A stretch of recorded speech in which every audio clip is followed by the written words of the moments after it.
Thank you, Indraneel. Welcome to the podcast. Thank you, Bala.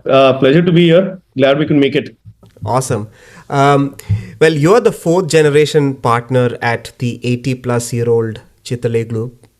There's a lot of truth in the old saying that when it comes to family business or kingdoms in general, the first generation makes it, the second generation spends it, and the third generation blows it.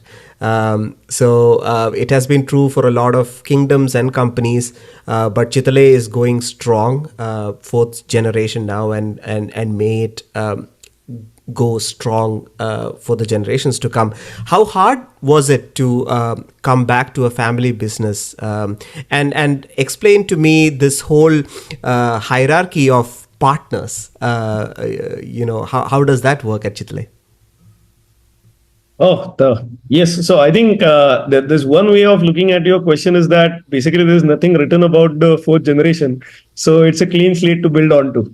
So that is how I look at it, I would say. But I think nonetheless, credit goes to the generations before, where I think the sustainability is part of the ethos of Indian businesses. And that way, continuity is something that we always envisage. So I don't think so. We put in too much of a serious effort to think about what is this generation doing and what is that generation doing. But it is more about this idea that how do we build something better than what we inherited, and what do we keep doing towards making a positive impact in the society. And I think that way that cultural binding is something that remains constant. I think what we've been doing since first generation to fourth generation has been very different. And I think every generation has had that point where they've had to take certain pivots in terms of the business model, in terms of the operational model. And I think the mechanism to facilitate that was something that existed in the family. And that is where we stand to reap the benefits of being a fourth generation. Oh, excellent. And talking about it, I think the holding company was a partnership. And that way that continues to be a partnership. So it's essentially a mechanism where, in today's times, we function like managing directors of certain sets of businesses inside the group. But the way the structuring is done, it is all about partnership, where the idea is that everybody is contributing towards the company gainfully right from the point where how the capital is put up.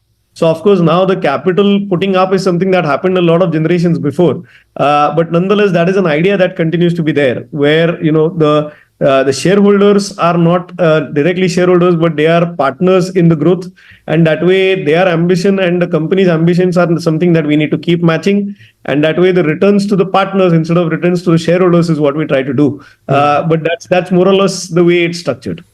That is also a good way to have alignment among all the partners, right? Because you are putting the company's mission first, and everyone sort of aligns and takes decisions at the best interest of the company. So my grandfather always used to say that way, when it comes to a business with a really large number of heads, we need to be very mindful about the idea that the organization is bigger than the head that is leading it. And that way, very likely to outlive the head that is leading it for whatever period of time it is. So that way, we are caretakers of this legacy. It is our responsibility to manage the organization well so that it sustains the test of time and gets better for the next generations and the next owners to handle. So that is where I think the alignment of ownership and leadership is very clear, and expectations are something that is the responsibility of the managing partner to set. Chitale Bandhu has had a rich legacy spanning, like I mentioned, 80 plus years.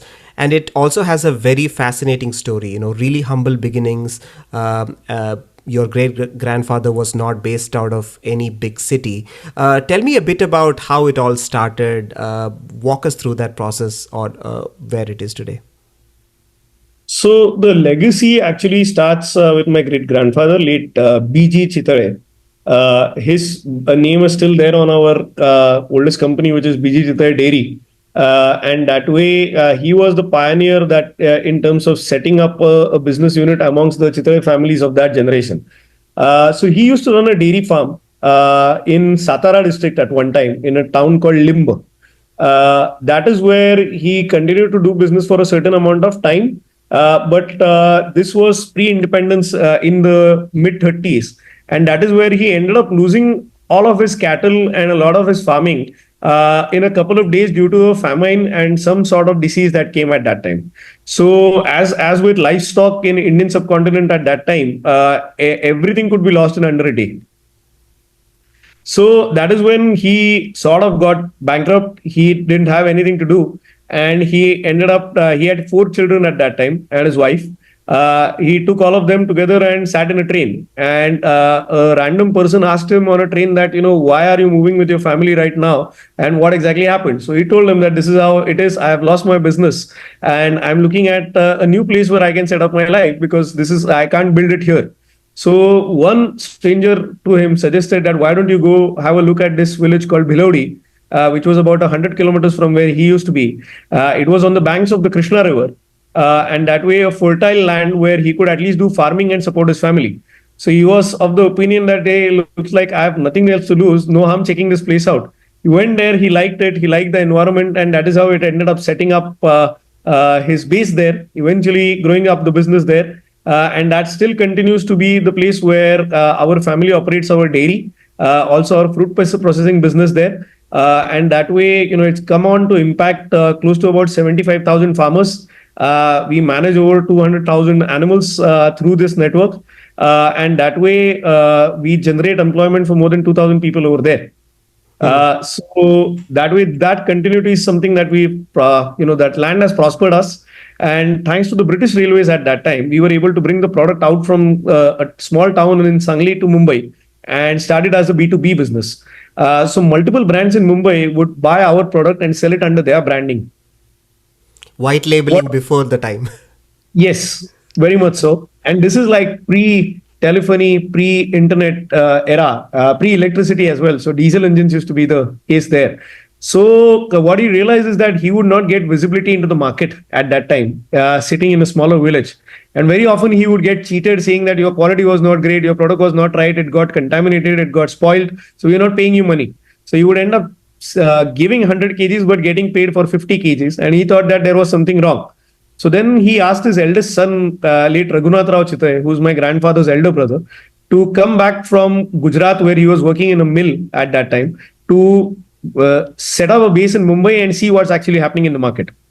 In a few years, my grandfather, late Rajabhau Chitale, also joined the business, and they both realized that way, for a industry which was milk driven and where pasteurization and all of these technologies were very new, preservation of milk was not the norm. A market like Mumbai was not a great place to do business for milk, because there was no repeat customer. Everybody there was coming for business and going back, but not a stationary population. And that's where they decided to shift to Pune, which at that time was either the Oxford of the East or the pensioners' paradise. So we had a lot of young population as well as the older population, and they were stationary. So they would be good repeat buyers for the milk business. So that's how we shifted to Pune, and eventually Pune ended up becoming our headquarters. And then we've set up a few plants here as well, and in Gujarat now. And that way, if you look at it now, we probably end up creating direct employment to close to about 3,500 people. We do indirect business with more than about 500 odd distributors across 10 states in India. We do also franchising business, where we have about 80 franchisees in India. Besides that, we are exporting to about 35 plus countries. And along with that, at a backward side, we are dealing with about 75 to 80,000 farmers on a daily basis. So that way, we call ourselves as a farm to fork business, where all of these transformations have happened over the last 4 generations. That is a remarkable story indeed. So it is quite interesting that that generation had such the intellect to understand that Pune had more of a stationary population. Bombay was, even back in the day, it had such floating population where people would just come for employment, make a life, and then maybe move out or move up the ladder. So that is quite remarkable. And today, at this day and age, when there is this whole glorification of startups, right? Especially in the media, there are stories written about software companies which have this $1 billion valuation, unicorns, and all of that. With you having an electronics and communication degree, coming back to family business, was there a lot of pressure? Because I know business would have been dinner table conversation for you guys, right? Like right from growing up. So by the time you were 21, 22, you would have known the ins and outs of this business. So did you ever think about, starting something on your own, or was coming back to family business always in your cards?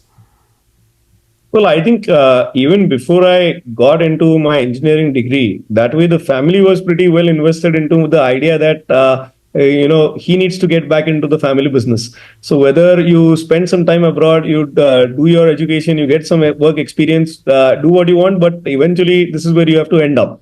So that way, I think the exposure to the business and as you said, the dinner time conversations was a good enough, inclination to be built that hey, we are doing something good. This is worth spending time into, and that way it's something that I would like to commit myself to building forward whatever has been happening before.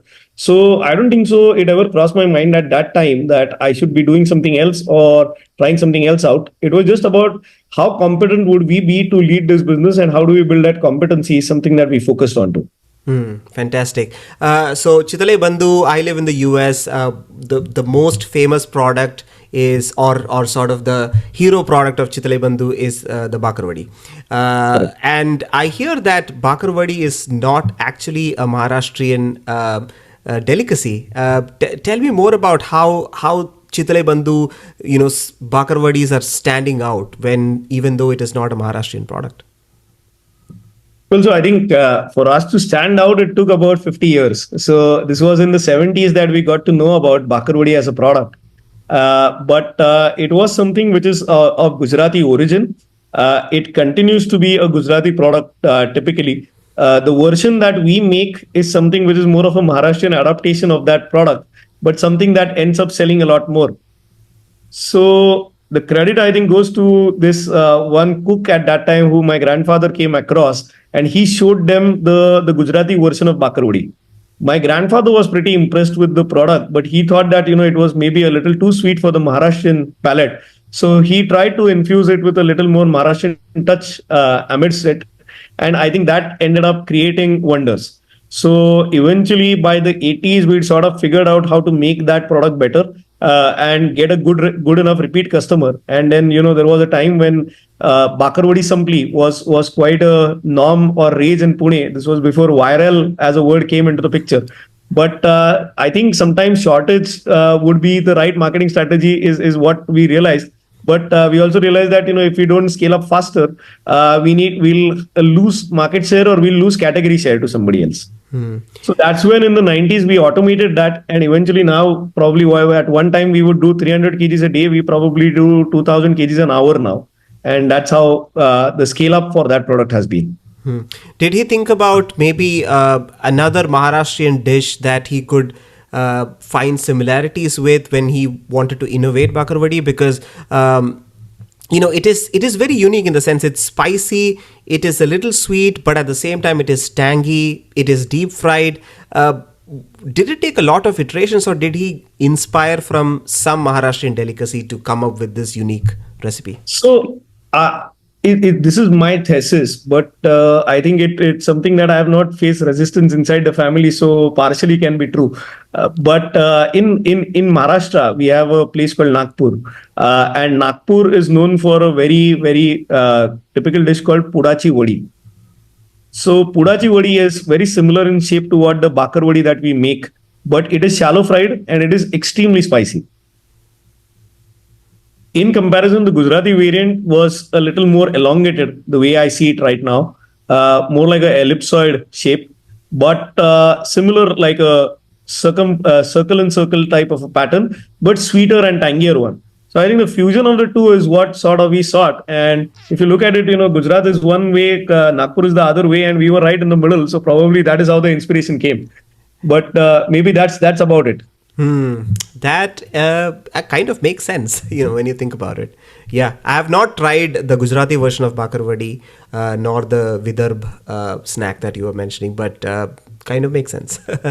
Correct. Okay, great. So, there are so many snack players in India, and especially when you're looking at the export market, the labeling is usually the tag traditional, right? Like how your grandmother would make it, etc.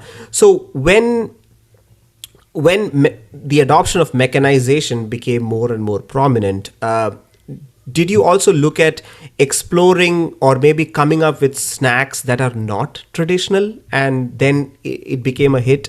Do you have any examples to say? Well, so we are living in the middle of this expansion right now. And that way, I would say the inspiration of it is something that came from a few American friends of mine and my sister, who used to live in the US. So we make a product called Binge Bar, and that's something that was launched about a year and a half ago, and it's just started reaching the American shores maybe since February this year. So the idea behind it was that we realized that bar as a concept was something that was far more accepted across the world. And unfortunately or fortunately, the segment in the bar market was all sweet and extremely high on sugar, and very often chewy, not crispy.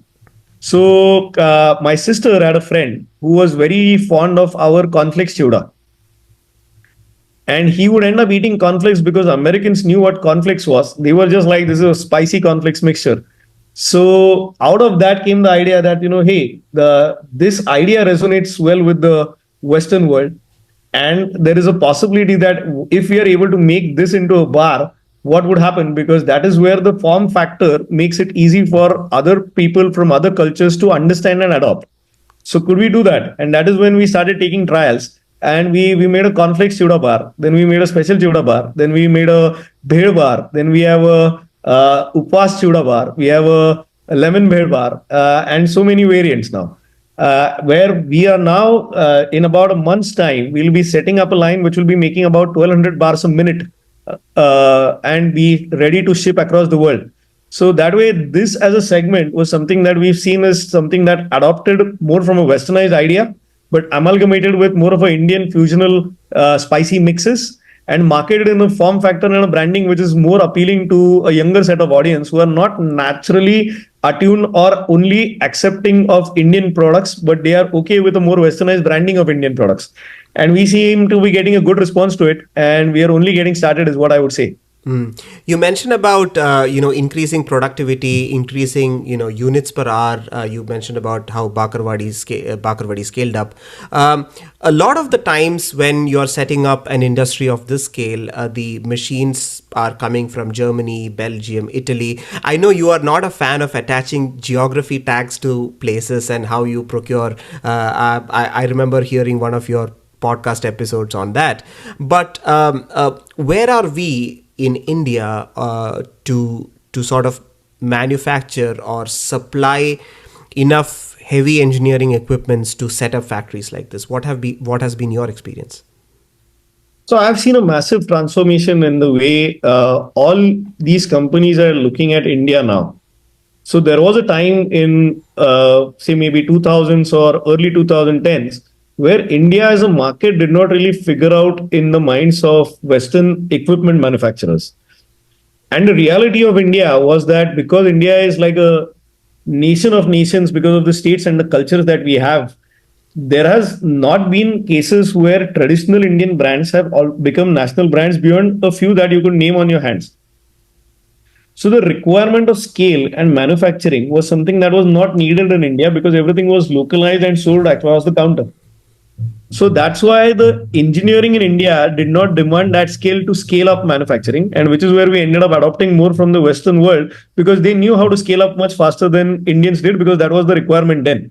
But what I've seen is that because of the way the Indian economy is exploding right now and the way the consumption is supposed to drive, and we are looking at a about 2.5 times increase in per capita income before the end of this decade in India. We are going to see a huge amount of disposable income in the hands of Indians. And that is why we see a lot of foreign manufacturers either setting up their own manufacturing plants in India or collaborating with Indian companies where there is a technology tie-up, where they are able to share the technology and the processes and get it done in India, where the Make in India initiatives have also been boosting them. So I see that there is more confidence in the way Indians are manufacturing. I see there is a lot of confidence in also the way that we are comfortable procuring equipment from Indian manufacturers nowadays. And I also see that the collaborative nature across the world, which did not exist maybe 10 years ago with India as a market, has improved. So everybody started taking the country more seriously, is what I would say. Mm. Yeah, like you said, there are very few pan-Indian players. Maybe Haldiram comes to mind, Unilever comes to mind.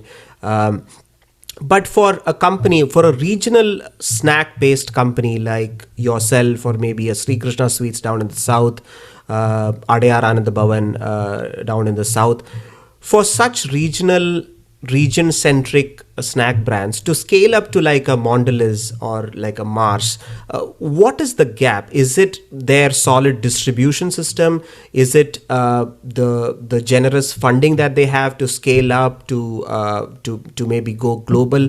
What do you think will take regional brands to come to that level? Well, so I think that lacuna probably existed a few years ago when we were not exposed to the systems and the standards that were there. And then, as I said, Indian retail till the advent of e-commerce and 5G was more about personalized and across the counter. So it grew at a comfortable CAGR. So there was no need for them to distribute or get out. And these foreign brands like HUL or Unilever or Procter and Gamble, all of these understood the distribution game in the 50s itself. So they've been doing that as an idea from a lot earlier than many regional brands understood at one time. And I think the other big thing was the ambition and also the visibility of the market. So because Western businesses at time, I think understood that setting up business in new country was something that they did very well for many years before Indian businesses started doing that. The way the process and the systems were ingrained into Western businesses was much more hardcore or hard drained than what Indian businesses were. And I think a lot of Indian business culture was about trust and the face value of the person, because it was all regional and reputation mattered more than the systems and the process.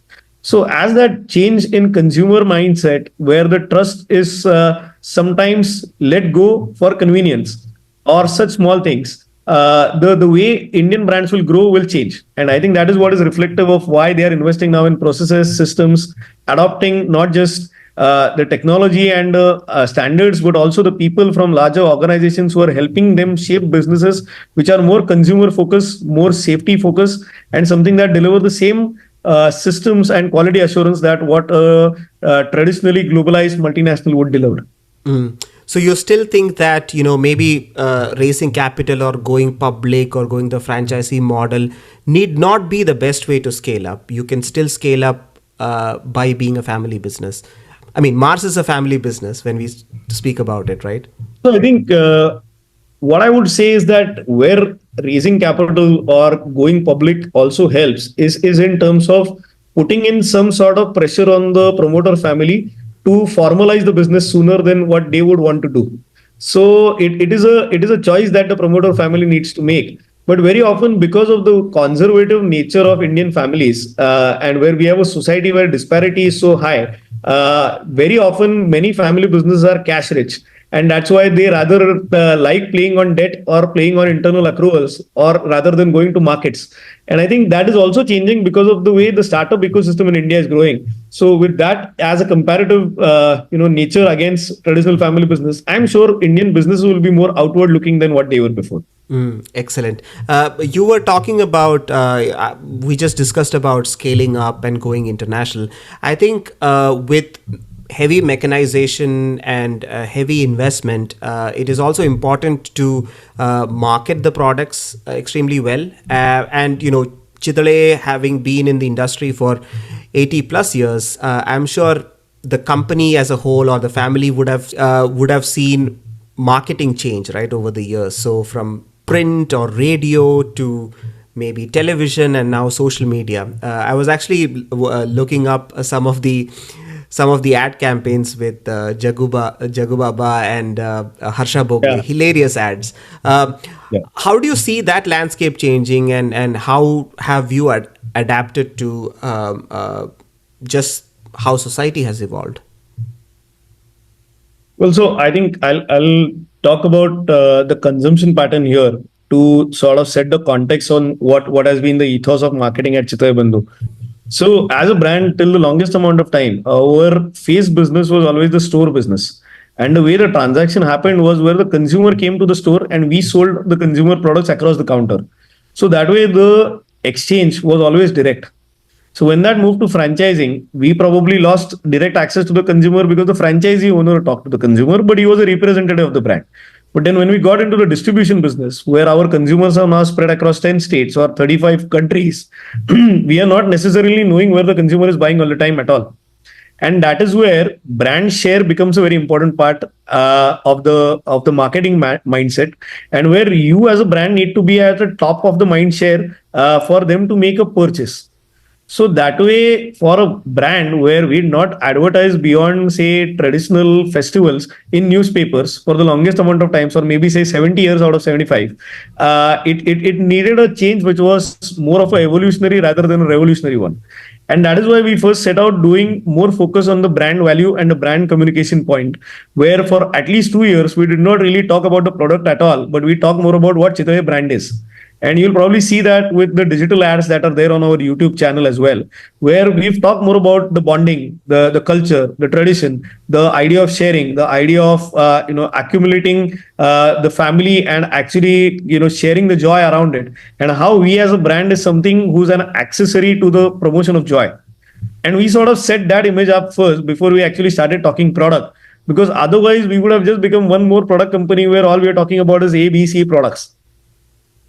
And in that time, we ended up setting up our distribution where we were quite confident that if we spend money in a digital format or in a ATL or a BTL format or something which is print, we will be able to get the right ROI on it. Because the measurement of marketing capital is very crucial, because otherwise, you can build great brands and not reflect into sales, then it's of no use. So, how do we move from brand to product marketing was a transition that took 3 years. But now we've sort of figured out, and where the first campaign was about Harsha Bhogle and Jackie Shroff and Ratna Patak that you got to see. So the idea around it came that, Bakarwadi was our driver product, as you know, and that way that is something that people in other states would also know about. And that way, that was also an important transition for us to move from talking in Marathi to talking in Hindi or talking in more regionalized languages which are other than our home mother tongue.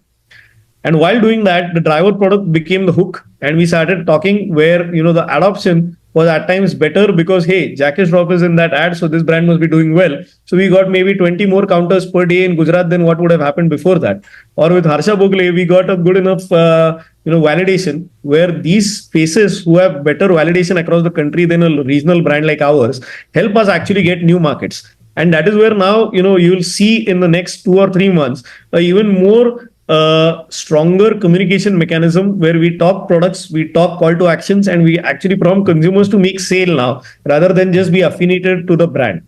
So that is the transition that is happening there. How has your adoption changed over time in South Indian states? So I think South Indian states have always treated us with a lot more warmth than many other brands who sometimes come from the north. And maybe it's the Bombay or Maharashtra effect, because a lot of South Indians did immigrate to Bombay and Pune back in the day, right? So culturally, I think I've seen that there has always been this connect because of the Maratha Empire with the South till a certain hemisphere comes into the picture. So many things in pattern are similar. Maybe the texture changes. Like, in Marathi or Hindi, we say like kurkurit, kuskushit, kurkurit, which is like, crispy, crunchy, and, flaky.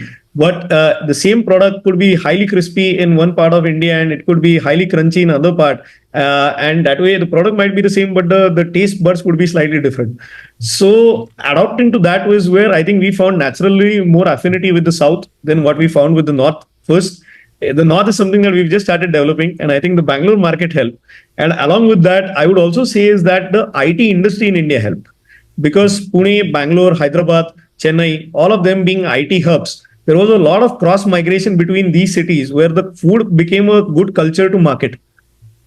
And because of that, maybe some office in Pune by some software company had somebody from Tamil Nadu who had spent time here for 2 months, or some Punekar had spent time in Karnataka for 4 months to train at one IT company. And they sort of promoted that exchange where the demand came up. And that's where I think we naturally aligned with them first. And now we've started going north. Yeah, I think the case has been quite similar to me for me as well, because my aunts and uncles who used to live in Bombay, whenever they came back to Kerala for vacation, they would have kakra and bakarwadi from Chitale Bandhu. So that's sometimes the first exposure to Correct. a different diaspora to a snack, right? Excellent. So Chitale Bandhu does milk-based products or mithai and also namkeens. And I've had this question in my mind for the longest time. How do you guys scale up during Diwali? Because Diwali is the time, or maybe Ganesh Chaturthi, these are the times when the sales are at their peak, right? People are gifting each other sweets. And unlike software, where scaling up and down is relatively easy, doing the same in a production environment or a manufacturing industry is extremely difficult, especially the food industry, because you have livestock, you have agriculture, all of that has to magically synchronize. How does this whole scaling up during Diwali happen, and what are some of the challenges that you face? So I will break it down to the period of Chaturmas, not just Diwali. But Chaturmas is something that starts with Shravan, where Raksha Bandhan would be the first festival, and goes on to Diwali, which is like end of Diwali.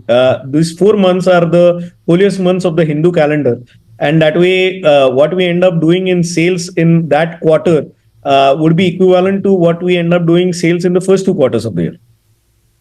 So that's why, just like how it is with Black Friday, where the book starts showing black instead of red, that is the history of it. The Chaturmas is where I think the tides turn for all Indian businesses, and we mostly aim for that. So with that in mind, what we have to do is that we have to create capacity which is good enough to cater the peak load of that season. And especially from Maharashtra, Ganpati to Diwali is the peak season, which is 2 months. So in that, one thing is of course automation. The second thing is also a lot of emphasis on packaging, where rather customers nowadays, with the risk of adulteration that happens because of the lack of scaling up, customers have started preferring packaging more than buying loose, simply because they are of the opinion that if this is tested and if it is found faulty, these guys will be answerable to the law. And that's why I think the demand for packaging has shot up so exponentially that we were lucky enough to invest into that sector a little earlier than most of our industry peers. And we stand to get the benefits of it. But along with that, I think the big change has also been in about how we see data, how we plan for our data and accruals, and how we also anticipate how efficiently we utilize our production. And also then boils down to the fact that there is like the last quarter of the year, especially post Sankranti in India going up to Holi, which is also the exam season and last financial year quarter of the year, everybody's spending goes down. So we probably end up having almost 1.5 shift at times empty for production. So then we plan our production in a manner where our shifts are designed to accommodate peak load as well as minimal load. And that way, the difference between the two should not be more than 50% is what we try to do. So that way, Q1, Q2, we probably are about 70 to 75% of our capacity. Q3, we probably have demand of about 120. We'll try to do about 100% of it. And that way, Q4 will be at about 60%. And that way, this transition or tides is something that we have to manage. And that is the part of operational efficiency that we try to focus into.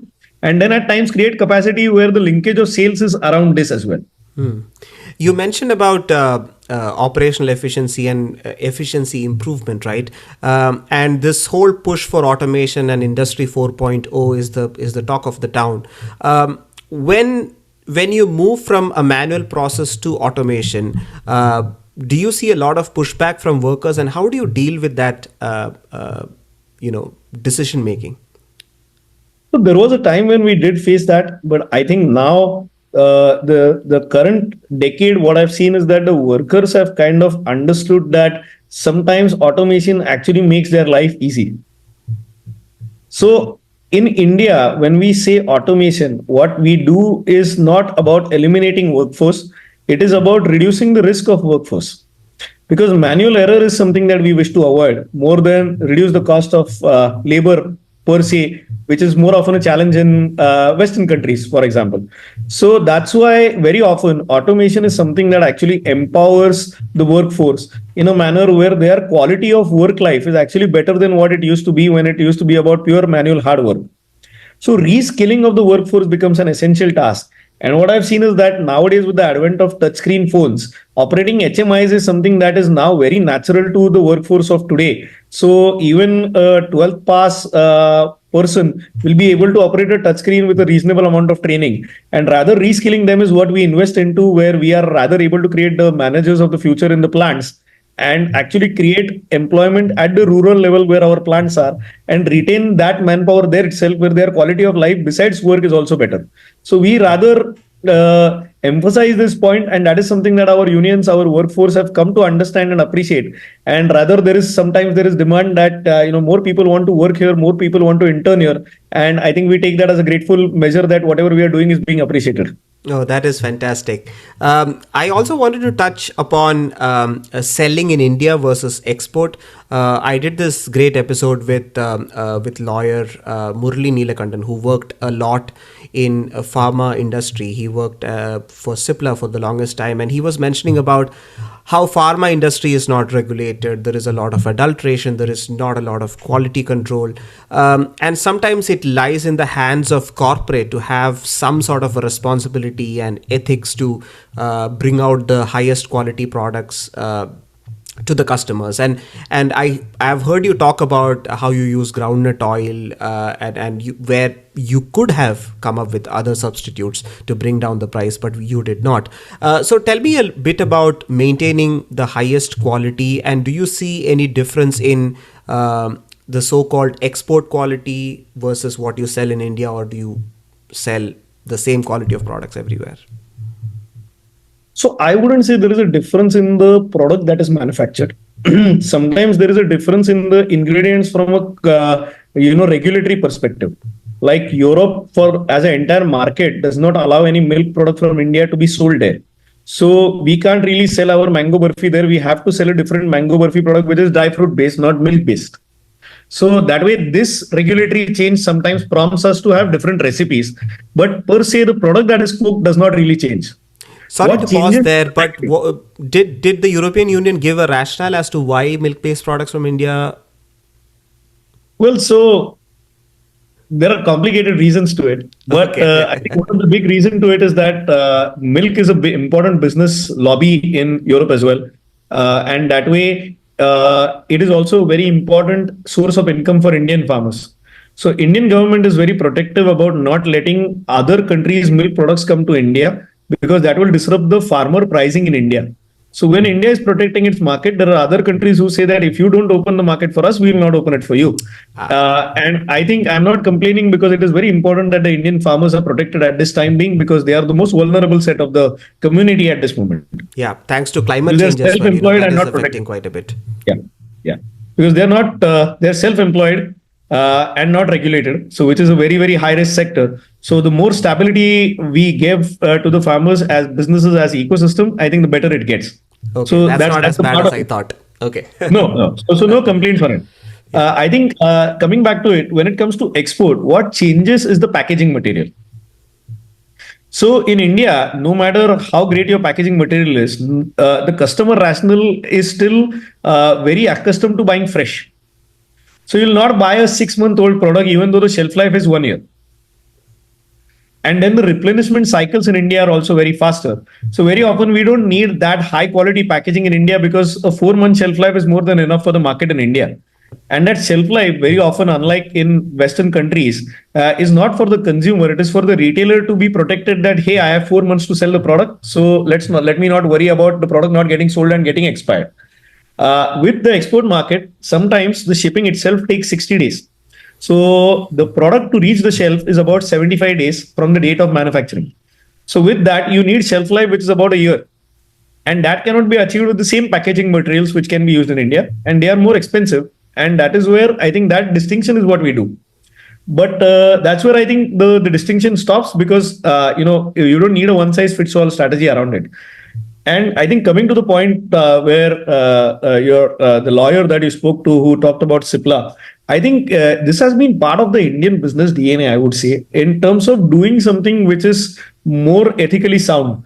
So it's not natural that if you see large businesses in India, be it regional, national, they are always have a very high principled approach to them. So they will not talk too aggressively about top lines or bottom lines, but they'll talk about ethics and values more importantly, because that is what built trust in a market where the speed of justice delivery is not very high. So we've seen that improve pretty fast. And I think just like what the pharma industry did, I think even the food and beverage industry has been doing that. Where in India, many of us, the mithai and namkeen manufacturers actually ended up coming together and form a regulatory mechanism where that became a category in the food safety standards of India. So till 2018, this did not exist as a category, and the way Indian mithai was being judged was also not on Indian parameters. So now it is actually being judged in a fair manner, and these standards are being set. Now, of course, the larger players are the ones who will be under the scrutiny the most because they are exposed more. And we are willing to put up to that scrutiny simply because that will help formalize our industry better. So the milk industry, the mithai and namkeen industry, these are all massive industries, but probably 60 to 70% unorganized and very hyper local. So the branded business of it is just about 30 to 40 odd percent, which you get to see. So our upside is that, we'll see more brands becoming accepted as Indian economy grows and more conscious buyers coming in as there is more disposable income and better education in India.